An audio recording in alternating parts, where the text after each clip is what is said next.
विषम संख्यावर आधारित येतात. ठीक आहे, आपण व्यवस्थित लिहून घेऊ आणि त्याच्यावर आधारित प्रश्न करू. नंबर 3 जर पाहिलं आपण, तर कोटी कोण पूरक कोणावर येतात?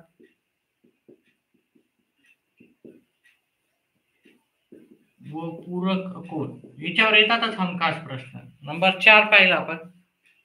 ठीक आहे.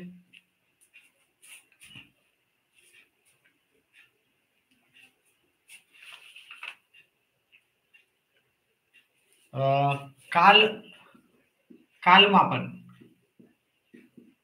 म्हणजे कोणता दिनांक येणार आहे ना, त्या दिवशी कोणता वार येणार, कोणता वार येणार याच्यावर राहते. कोणता वार येतो त्याच्यावर राहतो आपला प्रश्न.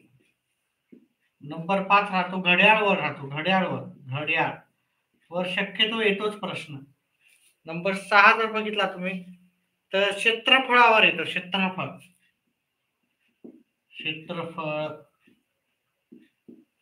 7 नंबर बघितला व्याजवर येतो. व्याज. एकमान पद्धतीवर पण येतो. एकमान पद्धत समजा. संख्या रेषेवर जास्त प्रश्न येतात. ठीक आहे, बाकी सगळ्यावर एक एक जरी आला तर संख्या रेषेवर मूळ संख्या, समसंख्या, विषम संख्या असे प्रश्न येतात. ठीक आहे. त्याच्यानंतर दोरीवर आधारित प्रश्न येतो. दोरी कापली आणि त्याचे किती तुकडे होतात. ओके. दोरी तुकडे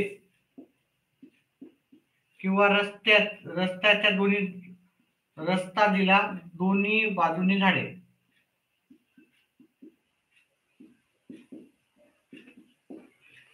10वा नंबरचा आपण जर पाहिलं. ठीक आहे, व्यवस्थित.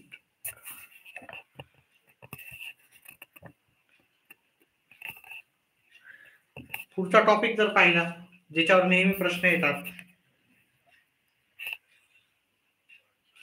तो टॉपिक आहे आपला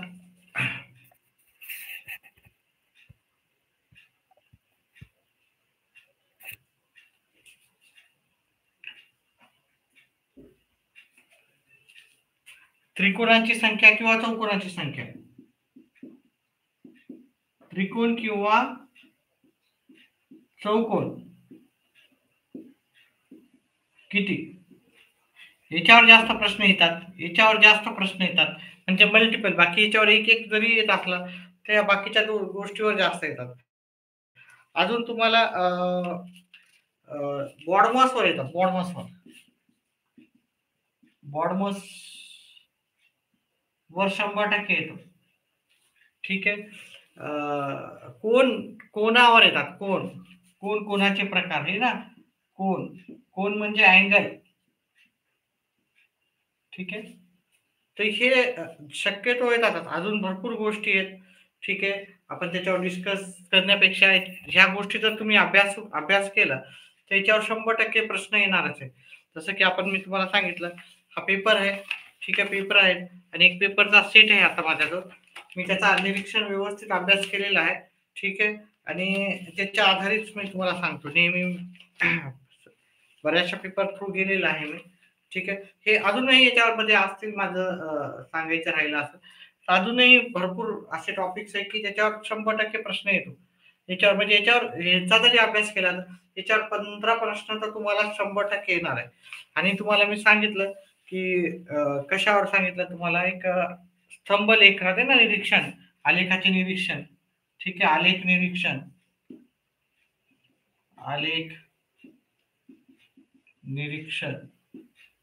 ठीक आहे. कोणावर पण विचारतात. ठीक आहे. हे केलं त्याच्यावर मल्टिपल प्रश्न राहतात. म्हणजे हे झाले टॉपिक 13, पण याच्यावर जवळजवळ 20 प्रश्न, 18 ते 20 प्रश्न आपल्याला विचारल्या जातात. ठीक आहे. हे टॉपिक्स तुम्ही काय करायचे, कव्हर करायचे. ठीक आहे. आता जेवढे जास्त होईल आपण तेवढा प्रयत्न करूतात. ठीक आहे. संख्या रेषेवर मी जास्त सांगितलं तुम्हाला की जास्त प्रश्न येतात. आता इथं पहा, 1 ते 50 पर्यंतच्या संख्येची बेरीज विचारलेली आहे ना. अतिशय सोपा असा प्रश्न.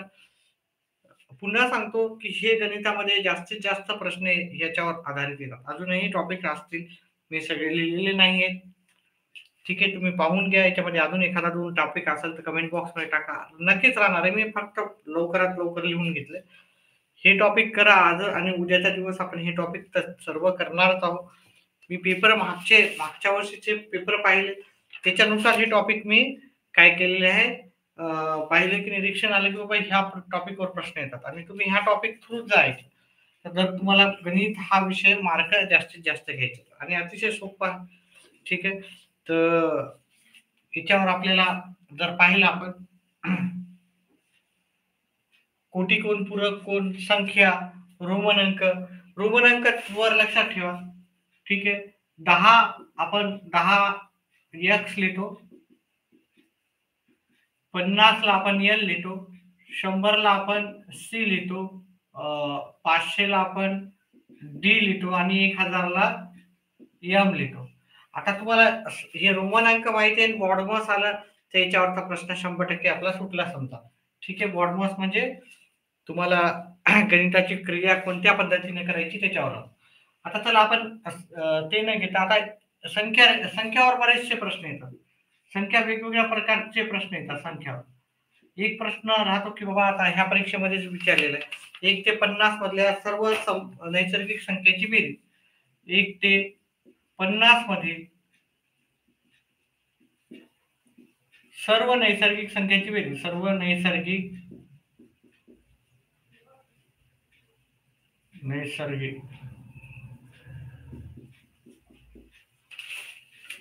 संख्यांची बेरीज.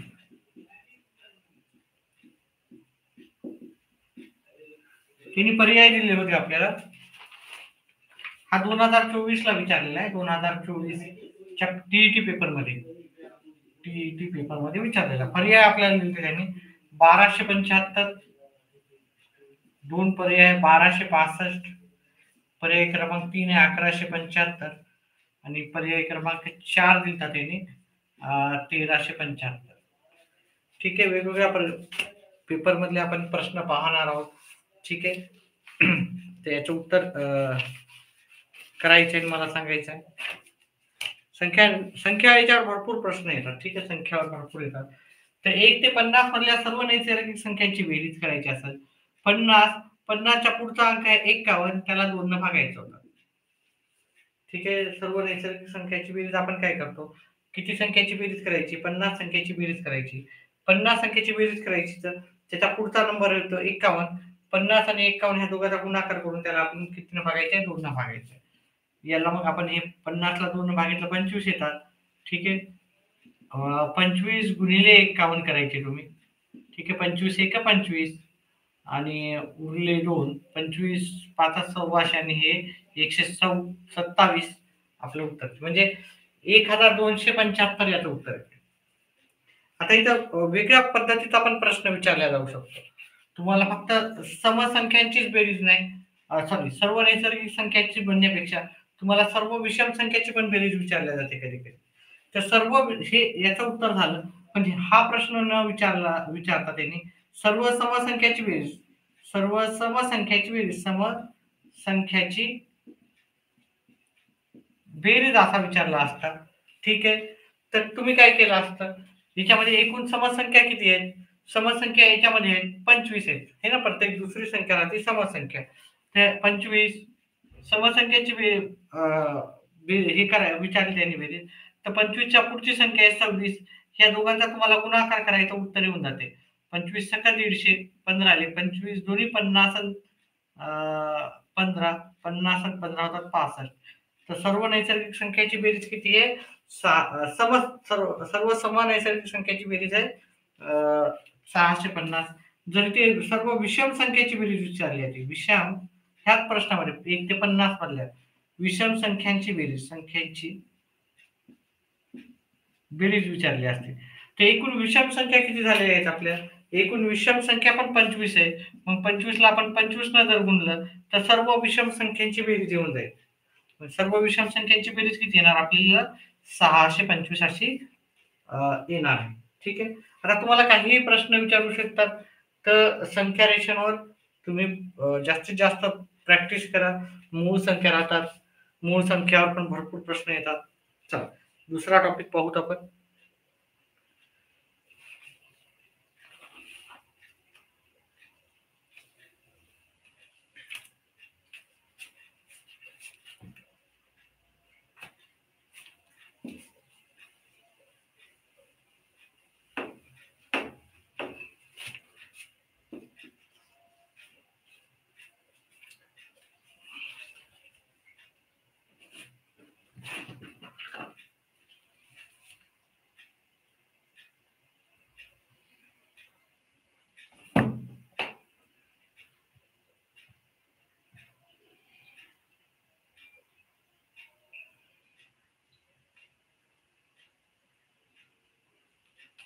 चला, पुढचा आहे पूरक कोण आणि कोटी कोण, हा टॉपिक आहे. ह्या टॉपिक वरती पण भरपूर प्रश्न येतात परीक्षेमध्ये.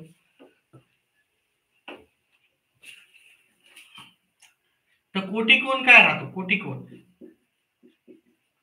कोटी कोणाच्या दोन कोणाच्या मापाची बेरीज राहते 90. ठीक आहे. कोटी कोण म्हणजे काटकोन, लक्षात ठेवा. ठीक आहे. तर जर ज्या दोन कोणाच्या मापाची बेरीज आपल्याला 90 आहे असं कळालं तर ते राहतात कोटी कोण. ठीक आहे. पूरक कोणाच्या दोन्ही कोणाच्या मापाची बेरीज किती राहते? पूरक कोण, पूरक कोणाच्या दोन्ही कोणाच्या मापाची बेरीज राहते 180. मग ज्या दोन कोणाच्या म्हणजे हे एक रेषीय जोडीतील कोण राहतात आणि हे काटकोनातला विभाजलेले काय राहतात, कोण राहतात. ठीक आहे. तर आता आपल्याला विचारला प्रश्न जसा की हा 2024 मध्ये जसं सांगितलं मी तुम्हाला नक्कीच राहतो. एका कोणाचा कोटी कोण 35 मापाचा आहे तर त्याच्या पूरक कोणाचे माप विचारले. म्हणजे एका कोणाच्या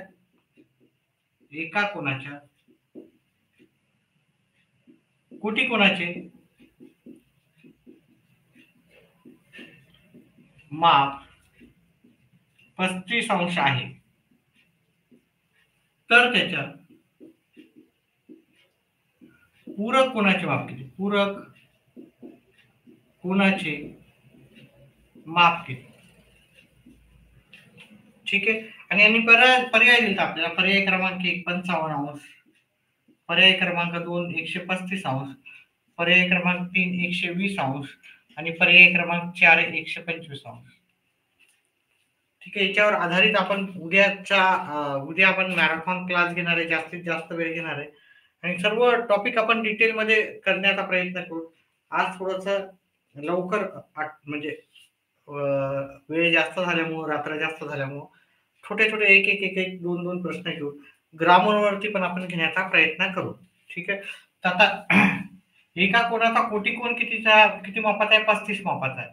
मग आपण जर 90 मधून 35 वजा केले, ठीक आहे, एका कोणाच्या कोटी कोणाचे माप 35 आहे, मग तर मूळ कोण किती येणार? मूळ कोण येणार आपल्याला 90 मधून 35 वजा केले 55 येईल, आहे की नाही? मग हेच 55 आपल्याला पूरक कोणातून वजा करायचे. मग आपल्याला उत्तर किती येणार? 180 मधून 55 वजा केले तर 125 उत्तर येणार. 125 आपल्याला पर्याय क्रमांक 4 मध्ये उत्तर भेटून जाईल. ठीक आहे. अशा प्रकारे तुम्हाला कोटी कोण आणि फक्त ह्या दोन गोष्टी फॉलो करायच्या. ठीक आहे. एक सूत्र सांगतो तुम्हाला, हे दोन सूत्र फॉलो करायचे. कोणत्याही प्रकारचा प्रश्न येऊ त्याच्यामध्ये टाकायचं आणि उत्तर काढायचं. कोटी कोण अधिक मूळ कोण बरोबर 90 अंश, पूरक कोण अधिक मूळ कोण बरोबर 180. आता जर उत्तर येत नसेल तर पर्यायामधले आन्सर घ्यायचे आहेत आणि याच्यामध्ये टाकायचे. हे दोन प्रश्न हे दोन फॉर्म्युले लक्षात ठेवायचे, हे दोन सूत्र लक्षात ठेवायचे. पूरक कोण आणि मूळ कोण या दोघांची बेरीज किती राहते? 180. कोटी कोण आणि मूळ कोण ह्या दोघांची बेरीज किती राहते? 90 अंश. हे दोन्ही लक्षात ठेवायचे आणि जे पण पर्याय आहे पर्यायावरूनच आपण उत्तर करा. जर डायरेक्ट भेटलं ठीक आहे, असं जर विचारलं तर ठीक आहे, नसलं तरी पर्यायावरून तुम्हाला उत्तर याचे काढता येते. ठीक आहे. त्याच्यानंतर आपण पुढचा टॉपिक घेऊ, कालमापन. कालमापन म्हणजे आपला कोणता वार येतो तो. ठीक आहे. याच्यावर बऱ्याचशा याच्यावर माझे ऑलरेडी व्हिडिओज आहेत, तुम्ही जाऊन पहा. याच्यावर पण बनवलेला आहे मी, रोमन अंकावर पण, संख्यांवरती पण 2-3 बनवलेले आहे, कोटी कोण पूरक कोणावर पण व्यवस्थित बनवलेला आहे, कालमापनावर पण आहे, घड्याळीवर पण आहे, क्षेत्रफळावर आता पहा जास्त आहे तर हा पण टॉपिक घेतलेला आहे, पण व्याजाचा पण घेतलेला आहे. एकमान पद्धतीचे आपण 2-3 क्लास केलेले आहेत. ठीक आहे. दोरीचे तुकडे हे साधारण प्रश्न राहतो, तर तुम्ही थोडा लॉजिक लावलं की येऊन जातो. त्रिकोण आणि चौकोनावर आधारित बरेचसे आपण प्रश्न घेतलेले आहेत. ठीक आहे. याचे सेपरेट आहे. ठीक आहे. बॉडमॉसवर पण आपण टॉपिक कव्हर केलेला आहे, सेपरेट एक लेक्चर आहे. ठीक आहे. एक दीड तासाचं आपण घेतलं, प्रत्येक प्रश्न आपण त्याच्यात कव्हर केलेला आहे. आणि कोण आणि आलेखाच्या निरीक्षणचे तुम्ही स्वतः अभ्यास करा, जास्त त्याचा आपण डिस्कस करायची गरज नाही. ठीक आहे. अतिशय सोपा असा भाग राहतो. चला पुढचा आपण टॉपिक घेऊ, कालमापन. आता हा 2000 म्हणजे पहा, याच्यामध्ये अजून एक मी तुम्हाला काय करतो, कोटी कोण आणि पूरक कोणावर मागच्या वेळेस आलेला आपण प्रश्न पाहू. ठीक आहे. कोटी कोण आणि 100% एक प्रश्न राहतोच. ठीक आहे. एक प्रश्न अजून की तुम्ही एका कोणाची पहा हा जसा झाला. पहा हे सगळे प्रश्न पेपरमध्ये आलेले का? पेपरमध्ये आलेले आहेत. ठीक आहे. कोटी कोण आणि पूरक कोणाच्या कोटी कोणाच्या मापाची बेरीज 90 असते. पूरक कोणाच्या मापाची बेरीज आणि मी तुम्हाला सूत्र जे सांगितलं त्या सूत्राचा वापर करूनच उत्तर काढायचे. एक तर डायरेक्ट काढायचं नाही तर मग पर्यायावरून काढायचं. पहा एका कोणाची पूरक कोण व कोटी कोण यांच्या मापाची बेरीज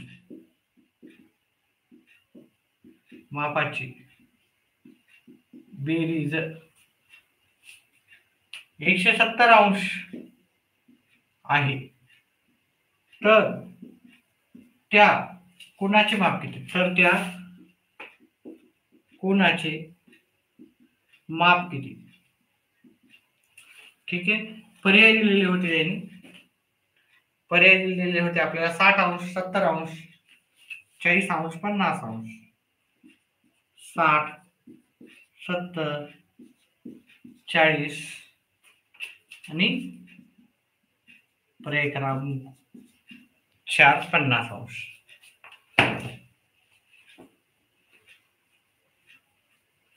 चला उत्तर येत असेल तर कमेंट बॉक्स मध्ये टाका. मी याचं उत्तर लगेच तुम्हाला सांगतो. आणि उद्या आपण जर वाटल्यास पेपर घेऊ. ठीक आहे. जे पास्ट पेपर आहेत, झालेले पेपर आहेत, त्याच्यातलंच घेऊ. नाही तर आपण असा मॅरेथॉन एक क्लास इंग्लिश ग्रामर आणि इंग्लिश ग्रामर तर नक्कीच घेऊ.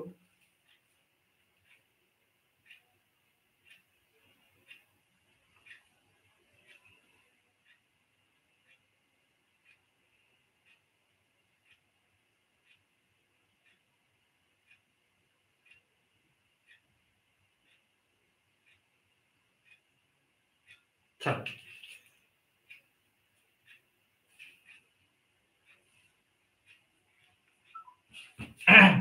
तर आपल्याला मी तुम्हाला 2 सूत्र सांगितले होते. ओके. मूळ कोण अधिक कोटी कोण ह्या दोघांच्या मापाची बेरीज 90 असते. आणि मूळ कोण थोडं खाली लिहितो. मूळ कोण अधिक पूरक कोण ह्या दोघांच्या मापाची बेरीज राहते 180. याची 90 असते आणि याची 180 माप यांची बेरीज असते. आता जर तुम्ही मी हे दोनच तुम्हाला सांगितले, हे दोनच फॉर्म्युले लक्षात ठेवायचे, किमती टाकायचे आणि उत्तर काढायचं. आता काय सांगितलं त्यानं, पहिलं आपल्याला 60 आपण एक पर्याय घ्यायचा. एक तर डायरेक्ट येईल, नाही तर आपल्याला पर्यायावरून उत्तर काढायचं. मूळ कोण आपला 60चा आहे समजा. ठीक आहे. कोटी कोण आपल्याला हा 60चा आहे. कोटी कोण तर मूळ कोण किती येणार? ह्या दोघांची बेरीज किती आली? 90 आहे या दोघांची बेरीज. हा 90 असेल, हा 60 असेल कोटी कोणाचा माप पर्यायावरून. तर आपण हे तिकडे नेलं तर मूळ कोण तुम्हाला 30चा येईल. त्याचप्रमाणे समजा मी जर पूरक कोण मला समजा पूरक हे काय आला, मूळ कोण 30चा आला ना या पर्यायामधला, हा इथेच ठेवा. मग हा आपल्याला 150 इथं जर झाला, हा ह्या दोघांची बेरीज 180 झाली. हे की नाही? दोघांची बेरीज 180 म्हणजे इथं जे मूळ कोणाचं माप आलं ते मी इथे ठेवलं आणि मी इथं पूरक कोणाचं माप काढले. ठीक आहे. आता ह्या दोघांची जर बेरीज आपल्याला किती पाहिजे? पूरक कोण आणि कोटी कोण 170 पाहिजे. पण ह्या दोघांची बेरीज आपल्याला येते 110 येते. मग हे उत्तर पर्यायाला उत्तर राहणार नाही. आता याच्यापेक्षा मोठी संख्या पण उत्तर राहणार नाही. कारण आपल्याला उत्तर पाहिजे लहान आहे की नाही? हे दोघांचा 210 झालेला आहे. पर्यायामध्ये ठेवून पहा उत्तर येणार नाही. त्याच्यानंतर मी काय ठेवतो? 40 हे माप ठेवतो. ठीक आहे. कोटी कोणाचं माप 40 ठेवलं. मग ह्या दोघांची बेरीज आपल्याला 90 पाहिजे. मग हे कितीचं माप येणार? 50चं. ह्या दोघांचं म्हणजे माझा मूळ कोण किती आलेला आहे? 50चा. मग मूळ कोण मी जर इथं 50चा ठेवला, मूळ कोण 50चा ठेवला, तर मग माझा पूरक कोण किती येणार? हा 50चा ठेवला तर हा मला 30चा येणार पूरक कोण. आणि जर तुम्ही ह्या दोघांची जर बेरीज केली, ह्या दोघांची जर बेरीज केली तर 170, जे की 170 येतं.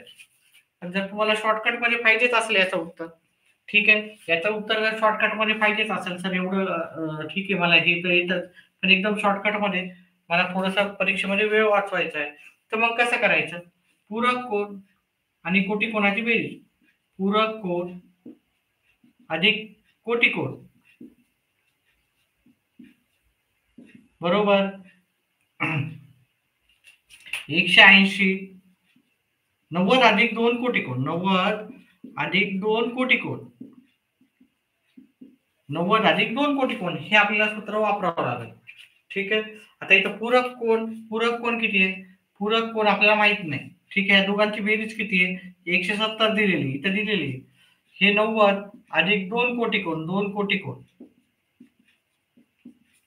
90 हे वजा केले 170 मधून 90 वजा केले तर उत्तर येते 80. आता 80 ला ह्या 2 न जर भागितलं मी तर उत्तर येते 40. 40 हे कशाचं माप आहे? हा कोटी कोण आहे. 40 हे कोटी कोण आहे. ठीक आहे. मग 40 जर कोटी कोण असेल तर पूरक कोण काय येणार? पूरक कोण येणार? त्यांचं काय कोणाचा काय तर त्या कोणाचे माप. मग कोटी कोणाचं माप 40 आलेलं आहे. मग तो किती मापाचा कोण असेल? आपल्याला 2 कोटी कोण आणि मूळ कोणाची बेरीज राहते 90. मग हा 40 आला तर दुसरा कोण असणार 50 मापाचा. ठीक आहे.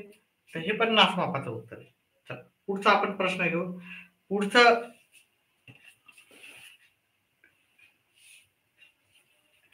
प्रश्न आपण घेऊ. ठीक आहे. संख्या रेषेवर बरेचसे प्रश्न विचारले जातात. जसं मी सांगितलं की संख्या रेषेवर हमखास प्रश्न असतात म्हणजे असतात. ठीक आहे. हे कोटी कोण आणि पूरक कोणावर आधारित प्रश्न होते. रोमन अंक कट करू. रोमन अंक झाला कालमापन. ठीक आहे. कालमापनावर पण राहतात. ठीक आहे. जर तुम्हाला असा प्रश्न विचारला 2 ते 21 ते संख्या रेषेवर आहे. ठीक आहे. संख्या याच्यावर आहे. 21 ते 70 मधल्या सर्व समसंख्याची बेरीज विचारली. 21 ते 70 पर्यंतच्या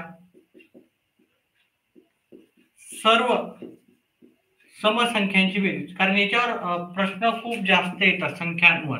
वेगवेगळ्या प्रकारचे प्रश्न आपल्याला मूळ संख्या, नैसर्गिक संख्या, ठीक आहे, आणि बऱ्याचशा दुसऱ्या पण प्रश्न येतात.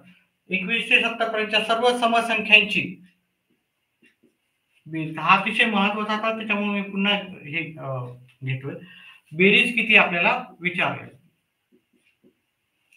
तर 21 ते 70 पर्यंतच्या आता याचा पर्याय देतो मी तुम्हाला. 1115 पर्याय क्रमांक 2 होता. 2275 2275 पर्याय क्रमांक 3 आहे आपला. 1125 1150 1125 आणि 1150. तर याचं जर आपण उत्तर काढायचं केलं ठीक आहे तर आपल्याला हे पहा याच्या 2 पद्धतीने काढता येतात. तर आपण एकच पद्धत लक्षात ठेवू. पहा 1 ते 70 मध्ये सर्व संख्यांची बेरीज किती? ते 1 ते 70 मधल्या 1 ते 70 मध्ये एकूण समसंख्या किती आहेत? 35 आहे. आणि आधीच्या किती आहेत? 1 ते 20 मधल्या सर्व समसंख्या किती आहेत? 10 आहे की नाही. ह्या 1 ते 70 मध्ये एकूण समसंख्या किती आहेत? 35 आहे. आणि 1 ते 20 पर्यंतच्या सर्व समसंख्या 10 आहे. आता सर्व समसंख्याची बेरीज तुम्हाला माहिती आहे. समसंख्याची बेरीज 35 गुणिले ते 36 करावं लागेल आणि ते 10 गुणिले 11 करावं लागेल. 10 गुणिले 11 आपल्याला 110 होईल. म्हणजे 1 ते 20 पर्यंतच्या सर्व समसंख्याची बेरीज आपल्याला 110 आली. आणि याची किती आलेली आहे आपल्याला? 35 आपण इकडे करून पाहू. 35 गुणिले 36 30 7 3 18 3 21. काय वेळ लागत नाही. आपल्याला मार्क कन्फर्म पाहिजे तर थोडासा वेळ गेला तरी चालते पण व्यवस्थित आपल्याला उत्तर करायचं. 1260 1260. पहा इथे असं पण होऊ शकते. ठीक आहे. वजाबाकी करू आपण. वजाबाकी केली तर 1150 उत्तर येते. ठीक आहे. दुसऱ्या पद्धतीने करायची काही गरज नाही. ही पद्धत एकदम व्यवस्थित आहे. तुम्हाला उत्तर सहज भेटून जातील. आपल्याला आता जास्त वेळ नाही घालायचा वेगवेगळ्या पद्धतीनं करू. ठीक आहे. चला एक प्रश्न तुम्हाला नेहमी येतो परिमितीवर आधारित येतो. परिमितीवर म्हणजे एक तुम्ही चालता, ठीक आहे, दुसरा व्यक्ती येईल तुमच्या पाठीमागून, किंवा तुम्ही चालले आणि एवढ्या फेऱ्या कंप्लीट केल्या, म्हणजे किती चालले तुम्ही, किंवा अ, असा येऊ शकतो की त्याला 4 पदरी कुंपण टाकायचं आहे. ठीक आहे. 2 पदरी कुंपण टाकायचं आहे. एका म्हणजे 1 मीटरचा खर्च एवढा आहे. त्याच्यावर आधारित आपले प्रश्न आहेत. ठीक आहे. आणि क्षेत्रफळावर तर येतीलच. क्षेत्रफळच लिहिलं काय मी तर. क्षेत्रफळ क्षेत्रफळ आणि आता इथे जागा नाही आपल्या, आहे की नाही? परिमिती व क्षेत्रफळ. परिमिती व क्षेत्रफळ. याच्यावर प्रश्न हमखास राहतो. क्षेत्रफळ याच्यावर एक राहतो, याच्यावर एक राहतो. कमीत कमी एक राहतो. 2-2 पण असू शकतात. चला पुढचा प्रश्न घेऊत आपण. त्रिकोणाची संख्या वगैरे मी काही घेत नाही. ठीक आहे. आता त्याच्यावर भरपूर किती याच्यावर भरपूर तुम्हाला आजकाल शॉर्ट्स वगैरे तुम्ही पाहिलं असेल, तर त्याच्यावर तुम्हाला येऊन जाईल. हे टॉपिक करा, याच्यावर 100% प्रश्न राहणारच आहेत आपल्याला.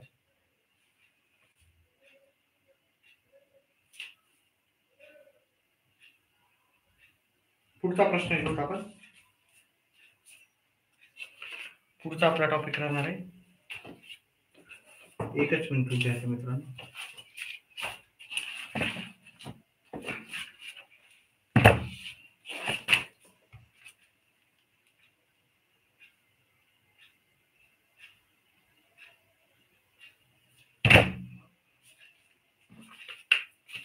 चला, तर पहा, त्रिकोणाची संख्या विचारली, तरी मी त्रिकोणाची संख्या रफली सांगून टाकतो.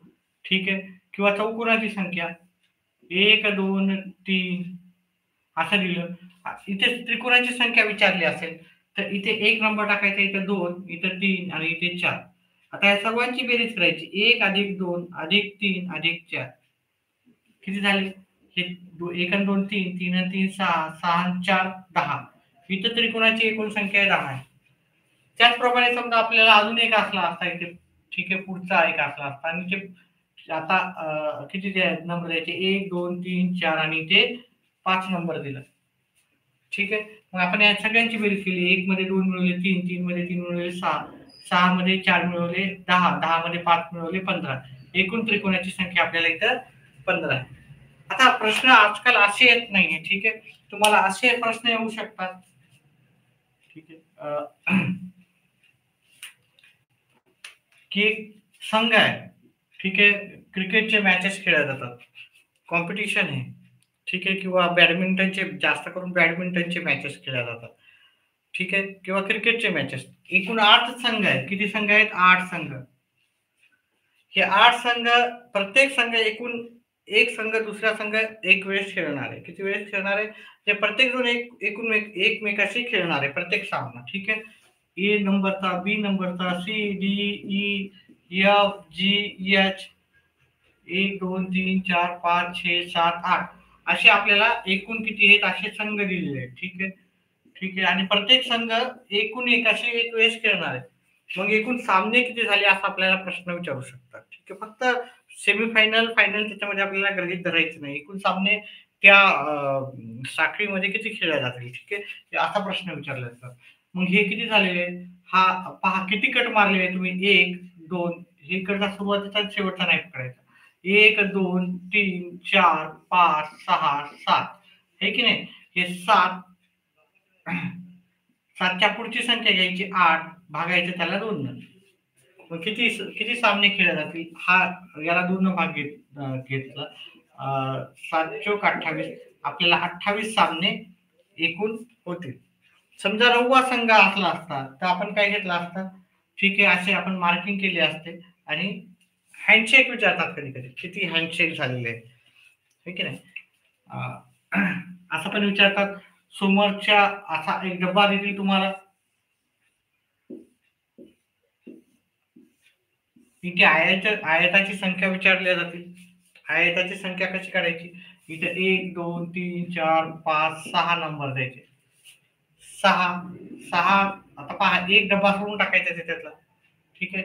1, 2, 3, 4, 5. ठीक आहे. एक डब्बा सोडून टाकायचा. आणि किंवा त्याच्या आधीचा नंबर घ्यायचा, त्याला भागायचा आपल्याला 2 न भागायचं. 6च्या पुढची संख्या घ्या, 6च्या पुढची संख्या 7 येते, त्याला 2 ने भागायचं.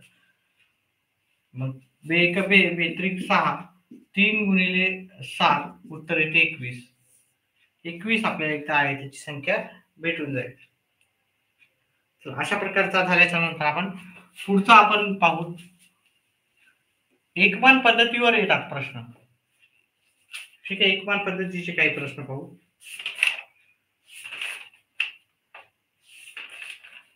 पहा, मूळ संख्या मी एकदम व्यवस्थित सांगतो तुम्हाला. संयुक्त संख्या, मूळ संख्या काय राहते. भरपूर जणांना त्याच्यावर डाऊट आहे की मूळ संख्या काय राहते. मी त्याच्यावर काय आधारित प्रश्न घेणार नाहीये, पण एक मूळ संख्या आणि ज्यांना माहिती आहे त्यांना चांगलीच गोष्ट आहे, आणि ज्यांना माहिती नाही त्याच्यासाठी ठीक आहे. समसंख्या तर माहिती आहे, ज्या संख्येच्या शेवटी 0, 2, 4, 6, 8 हे अंक असतात त्या समसंख्या असतात, आणि समसंख्येला 2 न भाग जातो. आणि ज्या संख्येच्या शेवटी 1, 3, 5, 7, 9 हे अंक असतात त्या विषम संख्या असतात.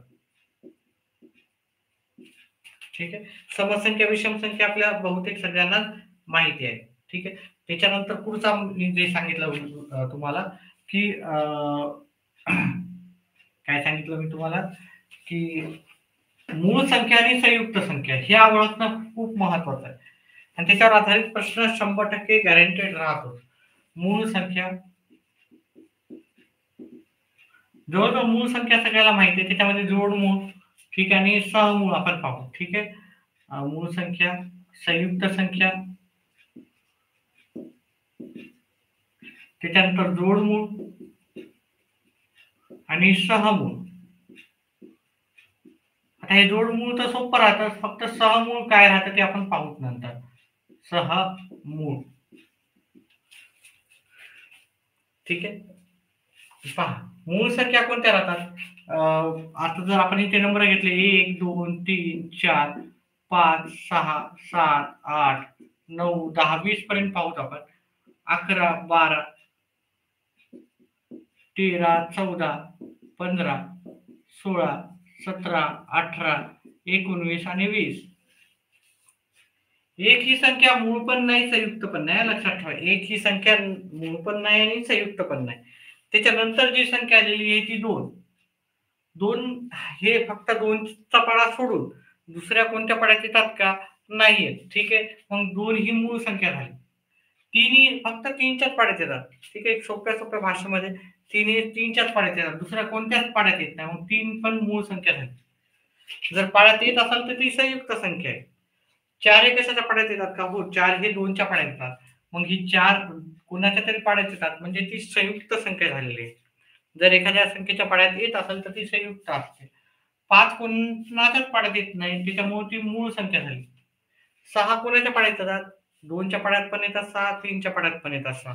मग 6 कोणती झाली? मूळ नाही नसून ती संयुक्त झाली. 7 हे कोणाच्याच पाड्यात येत नाही, मग ती झाली मूळ संख्या. 8 हे 2, 4च्या पाड्यात येतात, 2 आणि 4.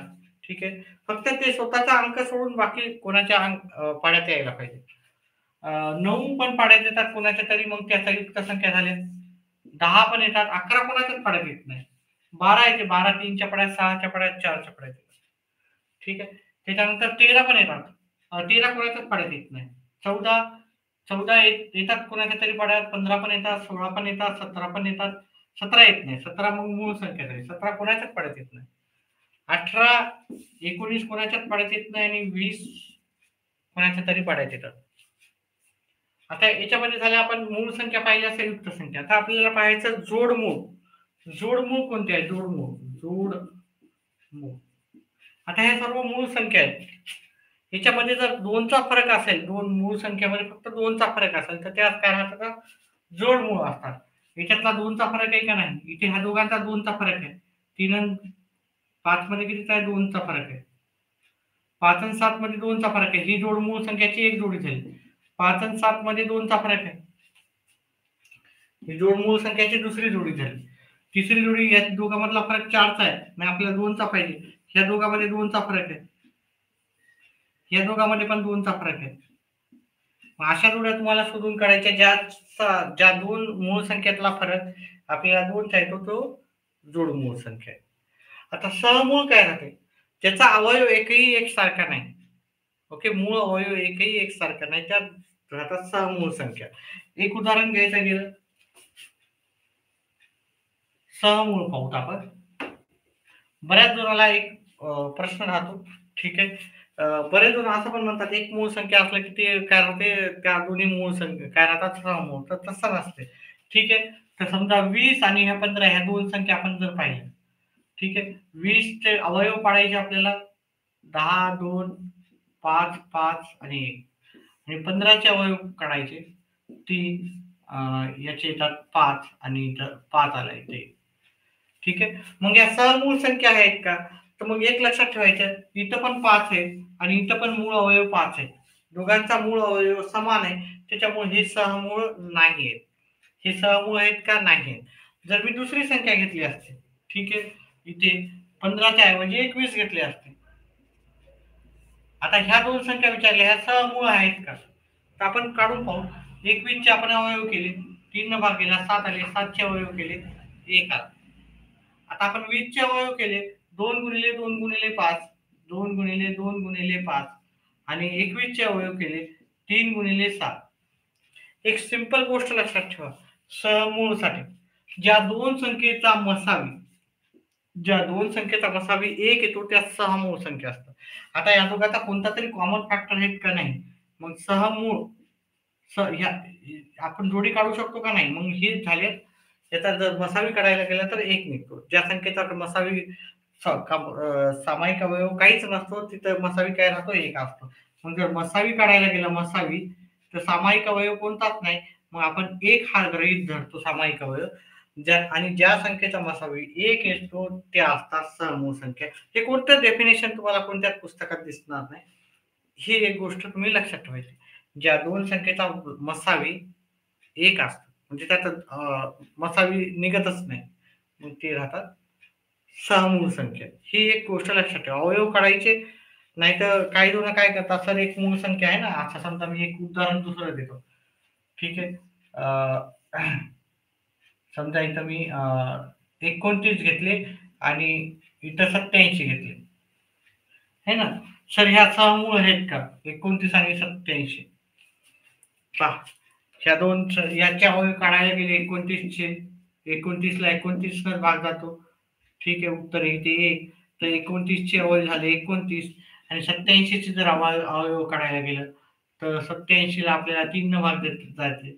29 आले, 29 ला 29 न भाग जातात. ठीक आहे. 29 चे अवयव येतात 29 आणि 87 चे अवयव येतात 3 गुणिले 29. आणि आता मसावी काढायला गेला, मसावी ते 29 कॉमन आहे, ते 29 आलं. म्हणजेच आपला जो मसावी एक आला नाही. ठीक आहे. तर जेव्हा मसावी एक येतो तेव्हाच त्या सहमूळ संख्या असतात. ही डेफिनेशन तुम्ही लक्षात ठेवा. मी पुन्हा सांगतो, ही डेफिनेशन तुम्हाला कुठेही भेटणार नाही. एक ठीक आहे की पण हे सर्वसाधारण ही डेफिनेशन त्याची आपण म्हणता येईल. ज्या दोन संख्येचा मसावी एक येतो त्याला आपण सहमूळ म्हणतो. जोडमूळ तर तुम्हाला सांगितलं जातं. चला पुढचा आपण जर प्रश्न पाहायचा, घड्याळीवर मी घेणार नाही, कालमापनावर पण भरपूर आपला टॉपिक आहे. ठीक आहे. व्याज व्याज कसं काढायचं, आता व्याजावर पण प्रश्न फार सोपा राहतो. आता व्याजावर कोणत्या टाईपचा प्रश्न विचारला जातो तो पण आपल्याला डिपेंड करतो. ठीक आहे. कोणत्या टाईपचे प्रश्न, वेगवेगळ्या टाईपचे प्रश्न विचारले जातात. तर व्याजावरचा एक प्रश्न आहे समजा, की गीताने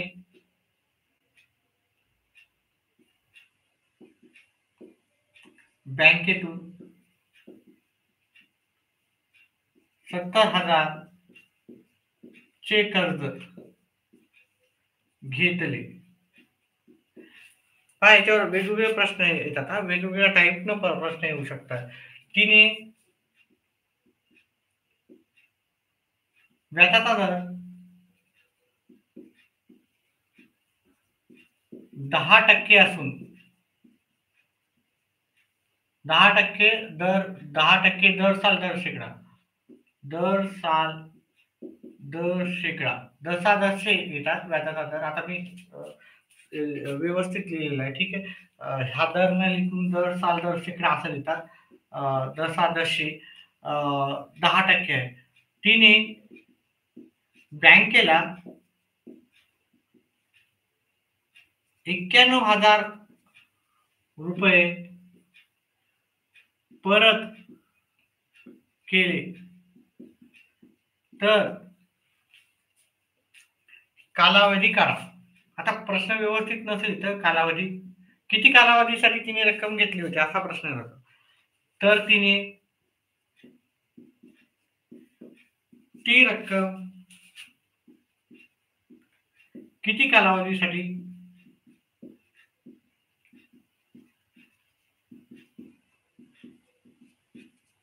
घेतली होती असा आपल्याला प्रश्न विचारलेला आहे. तर आपण इथे आपल्याला इथे दिले जातो 2 वर्ष, 3 वर्ष, 4 वर्ष किंवा पर्याय क्रमांक 5 वर्ष.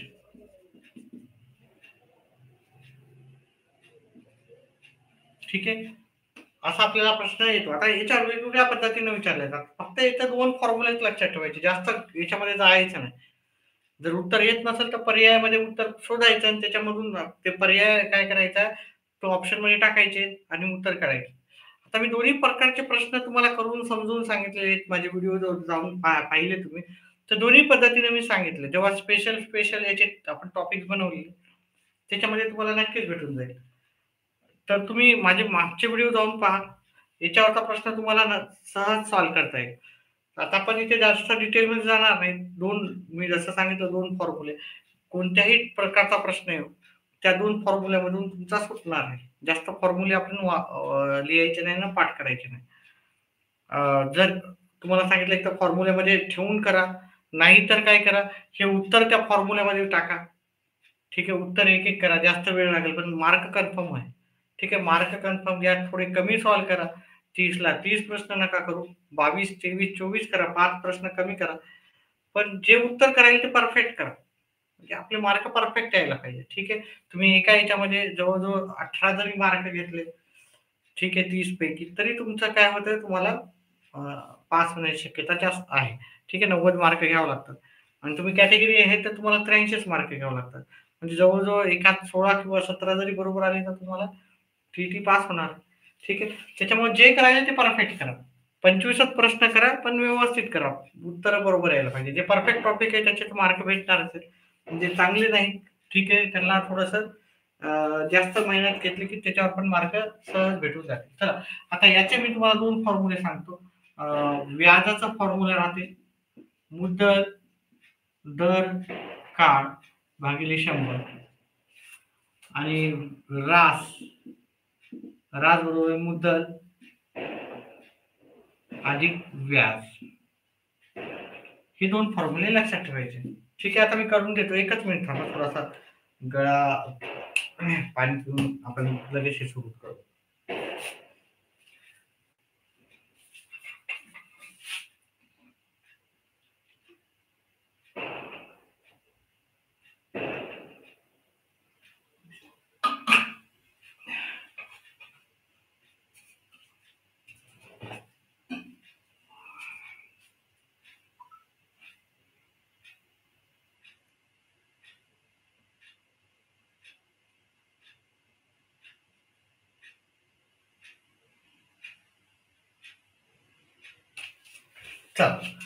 तर हे 2च फॉर्म्युले लक्षात ठेवायचे. कोणताही फॉर्म्युले जास्त लक्षात ठेवायचे नाही.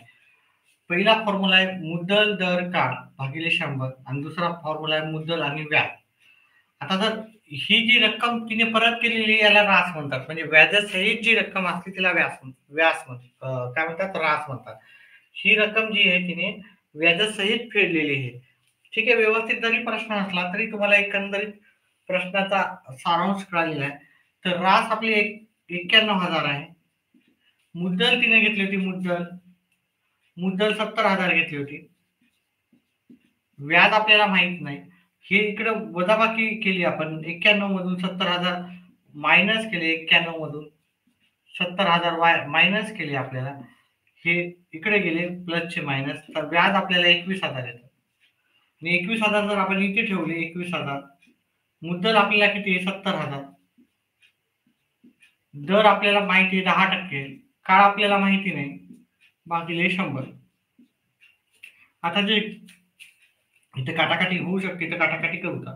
700 गुणिले 10 हे गुणाकाराच्या खाली भागाकार म्हणजे 2100 भागिले 700 भागिले 10 बरोबर का? हा एक शून्य गेला, हा एक गेला, अजून एक गेला, अजून एक शून्य गेला, अजून एक गेला, अजून एक गेला. 7 एक 7, 7 त्रिक 21 म्हणजे आपला जो काळ आहे, काळ तो आपला 3 आलेला आहे. म्हणजे 3 वर्षाचा काळ आपला कालावधी आहे. मग 3 वर्षाचा कालावधी आपल्याला टिक मार्क करायचा. ठीक आहे. त्याच्यावर प्रश्न असा पण येऊ शकतो, 70,000 कर्ज घेतले, व्याजाचा दर 10% आहे आणि तिने 3 वर्षानंतर ती बँकेला किती परत करेल?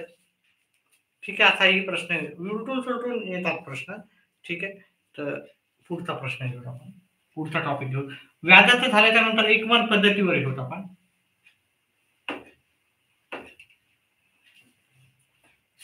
एकमान पद्धतीचे काही प्रश्न घेऊ. प्रत्येक टॉपिकवर माझे व्हिडिओज आहेत. ठीक आहे. तुम्ही शोधलात तर तुम्हाला भेटून जाईल. ठीक आहे. तर चॅनेलला सबस्क्राईब करा, म्हणजे तुम्हाला की माझी प्लेलिस्ट मध्ये जाऊन तुम्ही व्हिडिओ पहा. ह्या सगळ्या टॉपिकवर तर माझा व्हिडिओ एक एक आहे आणि उद्या आपण अजून डिटेलमध्ये घेऊ. ठीक आहे. तुम्हाला जर सापडत नसतील तर मी होऊ शकतं की तुम्हाला लिंक कमेंट बॉक्समध्ये देईल, पण ते उद्या देईन. ठीक आहे. आता भरपूर वेळ झालेला आहे. एकमान पद्धतीवरचे काही प्रश्न घेऊ.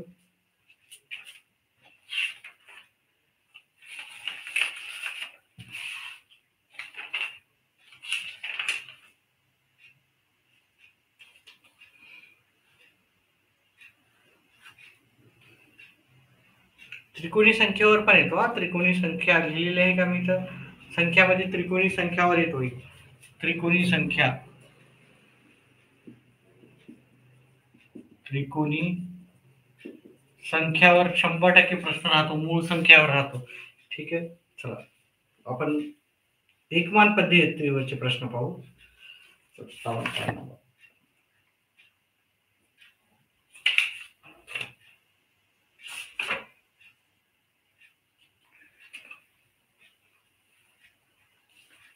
एकमान पद्धतीवरचा प्रश्न आहे. 8 चेंडूची किंमत, चेंडूची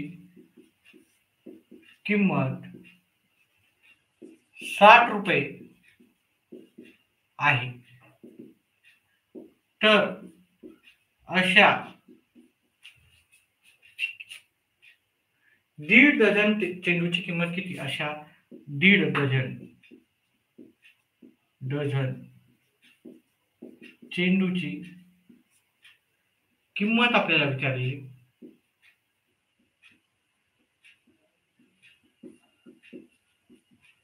स्क्रीनवर फटाफट प्रश्न येतात, फटाफट सॉल्व होते. ठीक आहे. आपल्या स्क्रीन नसल्यामुळं वेळ लागणार आहे. ठीक आहे. चला याचे पर्याय होते आपल्याला. पर्याय क्रमांक 1, 2, 3 आणि 4. पर्याय जे उत्तर येत असेल तर कमेंट बॉक्समध्ये टाकायचं. त्याचे पर्याय खालील प्रमाणात जसं की मी सांगितल्याप्रमाणे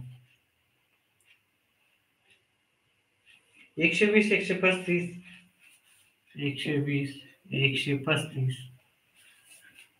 112.5, 112.5 आणि 144. ठीक आहे. याचं उत्तर करा, कमेंट बॉक्समध्ये टाका. ठीक आहे. 1 मिनिट वाट पाहू कोणाचं उत्तर आलं. आणि चेंडूची किंमत किती? ठीक आहे. वाट पाहू कोणाला उत्तर येत असेल तर.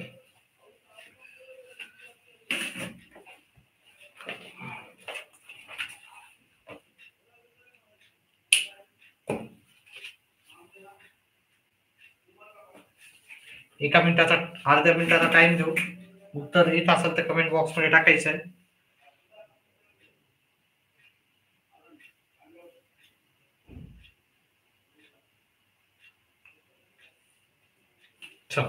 कोणीही उत्तर दिलेलं नाही अजूनही.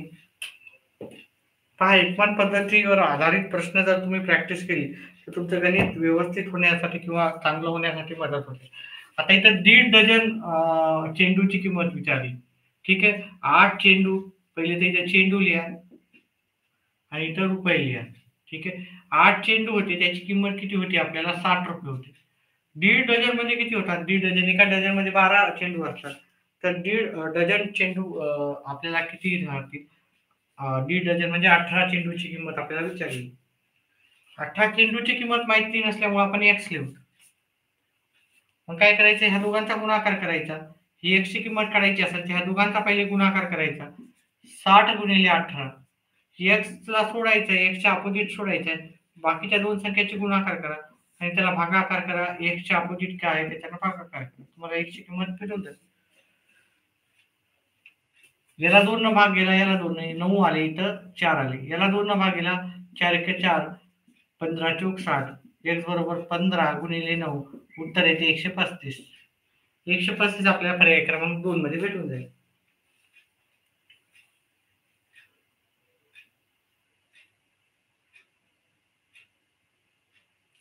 आता इथं असाच आहे समजा प्रश्न, ठीक आहे. 3 आहे ते 27 आहेत. ठीक आहे. आता प्रश्न थोडा वेगळा होता, तो ग्रॉसचा होता. तर 1.5 डझन म्हणण्यापेक्षा आपल्याला एक ग्रोस मी सेम प्रश्न लिहिलेला आहे, सेम जसा तसा राहू देऊ, पर्याय बदलून टाकू. उत्तर येत असेल तर कमेंट बॉक्स मध्ये टाका. आता एक ग्रॉस म्हणजे किती आहे ते तुम्हाला सांगतो. एक ग्रॉस म्हणजे 12 डझन असतात. एक ग्रॉस मध्ये किती राहतात? 12 डझन. आता उत्तर तुम्हाला येत असेल तर कमेंट बॉक्स मध्ये टाका. एक ग्रोस म्हणजे 12 डझन राहतात. ठीक आहे. एक ग्रोस बरोबर 12 डझन किंवा 144 असतात. ठीक आहे. 144 नग राहतात एक ग्रोस मध्ये. ठीक आहे. तर याचे पर्याय देतो मी तुम्हाला.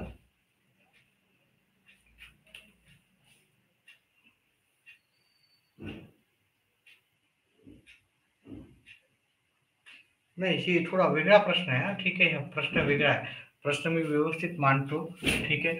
हा चेंडूचा प्रश्न नव्हता. 3 मुलांना सेम प्रश्न देतो. मुलांना 27 वह्या वाटल्या तर एक ग्रोस वह्या किती मुलांना वाटतंय? तर एक ग्रोस वह्या किती मुलांना वाटता येईल?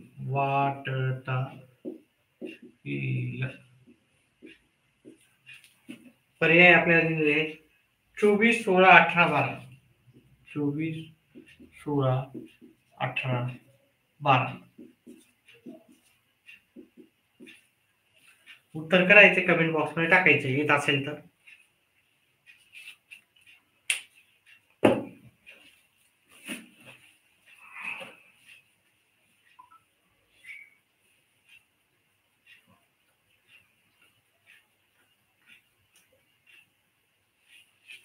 उत्तर करून कमेंट बॉक्स मध्ये लगेच टाकायचं.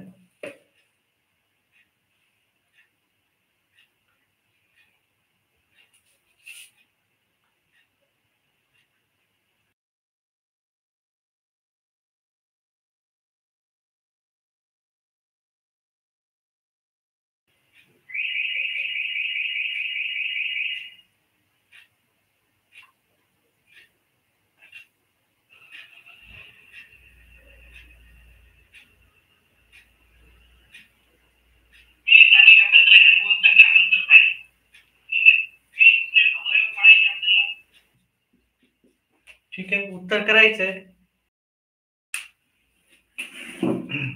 आणि याचं उत्तर मला सांगायचं आहे.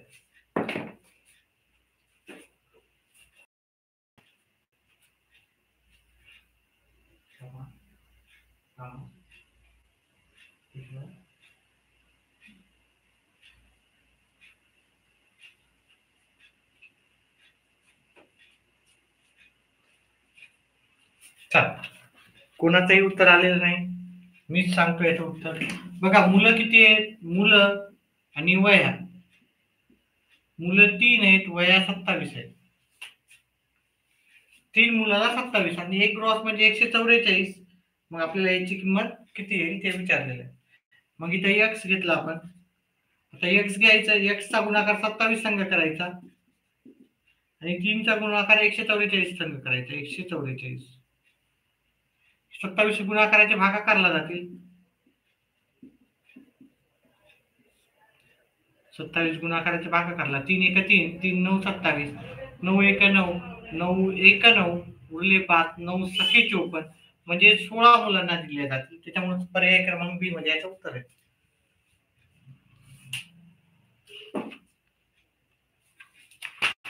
ठीक आहे. अजून भरपूर प्रश्न आहे त्याच्यामध्ये जे की येतात. स्थानिक किमतीवर पण येतात. बघा ह्या संख्यावर भरपूर प्रश्न येतात. संख्या याच्यावर भरपूर प्रश्न येतात. वयवर पण येतात. ठीक आहे. वयवर पण येतात. उद्या रविवारचा दिवस आहे. आपण जास्तीत जास्त याचा प्रॅक्टिस करतात. ठीक आहे. याच्यावर येतो कशावर काटकोन त्रिकोण पायथागोरसवर प्रश्न येतो. पायथागोरस हे टॉपिक पाहून जा. पायथागोरस प्रमेयावर येतो. ठीक आहे.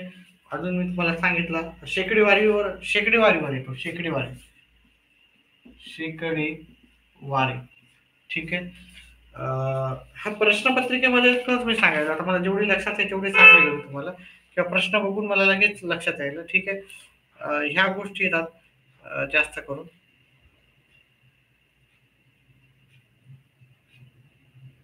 वयवारीचं दिलेलं आहे का मी वयवारीवर येतात. वयवारी याच्यावर सगळ्यावर टॉपिक आहे. वयवारी सगळ्या याच्यावर आपण व्हिडिओ येतात आपले.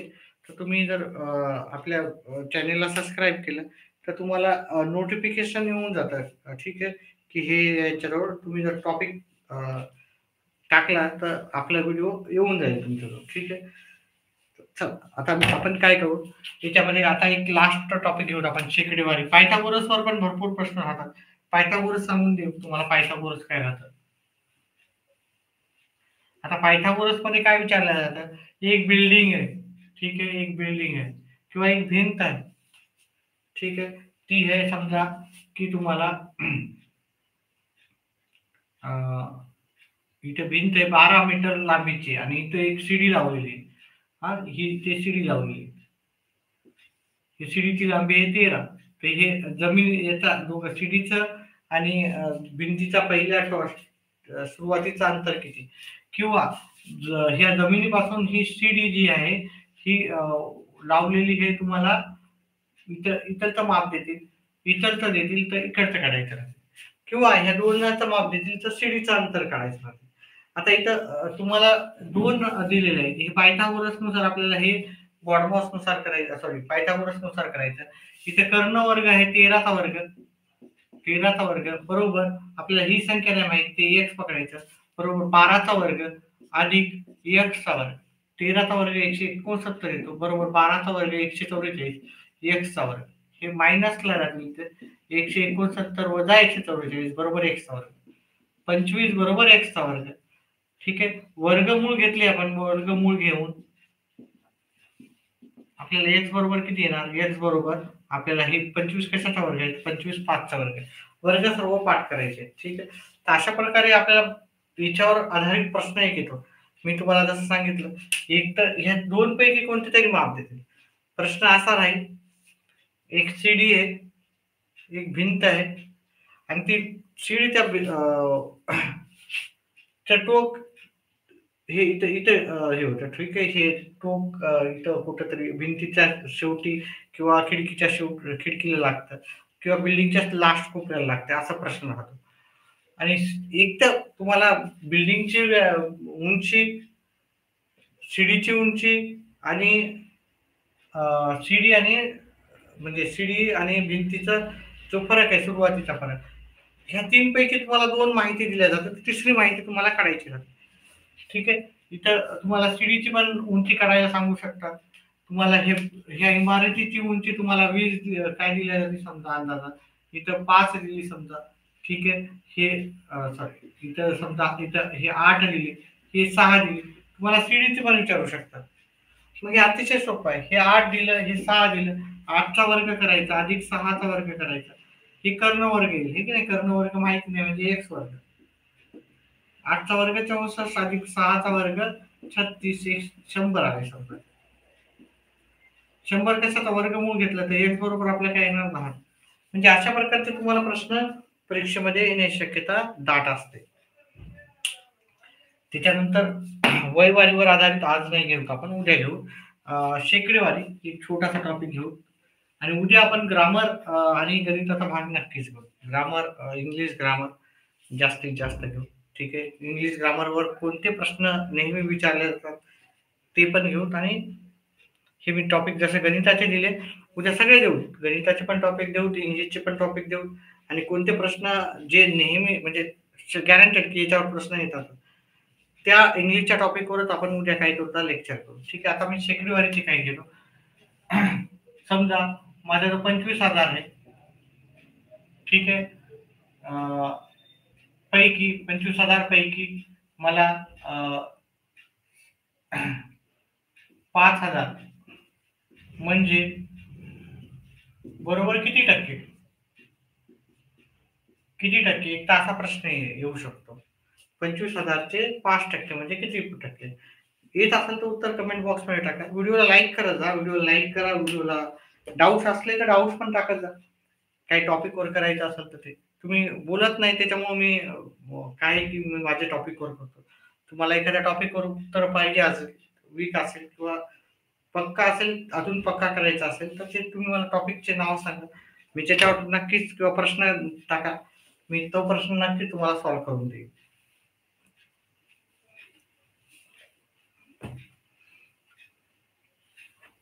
मला जमेल तेवढं मी प्रयत्न करतो. ठीक आहे. जेवढे मला जमत असाल तेवढं तुम्हाला उत्तर करून देण्याचा प्रयत्न करेन मी. चला.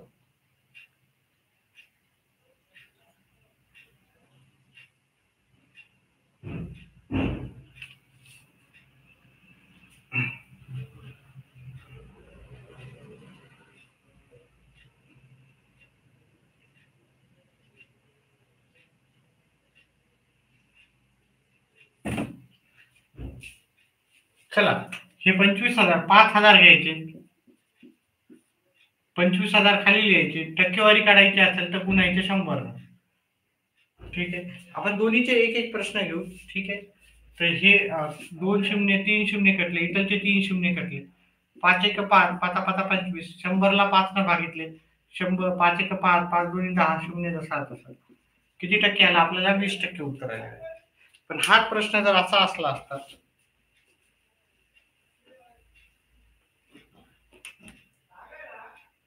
6,000 चे 7% आपल्याला करायचे, बरोबर किती, असा प्रश्न विचारला असता. मग आपण काय केलं असतं? ठीक आहे. उत्तर येत असेल तर कमेंट बॉक्समध्ये टाकायचं. ठीक आहे. चला मीच करून देतो. 6,000 घ्यायचे. 7% दिलेले, 7 भागिले 100 करायचे. 2 शून्य गेले, 2 शून्य गेले. 60 गुणिले 7, 7 सकम 42, 1 शून्य जसा तसा. उत्तर आलं आपल्या 420. ठीक आहे. आजचा टॉपिक इथंच संपू. बराच वेळ झालेला आहे. उद्या आपण सकाळीच लाईव्ह येण्याचा प्रयत्न करू. जास्तीत जास्त रविवारचा दिवस असल्यामुळे उद्या आपण जास्तीत जास्त लाईव्ह येऊन आपण तुमचे डाऊट, शंका असतील तर फक्त कमेंट बॉक्समध्ये टाका. आपण त्या कमेंट बॉक्समध्ये ज्या शंका असतील त्याच्यावर आधारित तुम्हाला मदत करण्याचा प्रयत्न करू. ठीक आहे. व्हिडिओ आवडला तर व्हिडिओला लाईक करा, चॅनलला सबस्क्राईब करा. ठीक आहे. आपले व्हिडिओ पाहत जा, व्हिडिओला शेअर करा, व्हिडिओला हाईप पण करायचं. हाईप एक बटन येतं लाईक केल्याच्यानंतर. म्हणजे जर तुम्हाला खरंच व्हिडिओ आवडत असेल किंवा पाहायचे असेल तर 2 वेळेस लाईक करा. ठीक आहे. म्हणजे 2 वेळेस लाईक म्हणजे एकदा लाईक करून हाईप करा. व्हिडिओ पाहिल्याबद्दल धन्यवाद.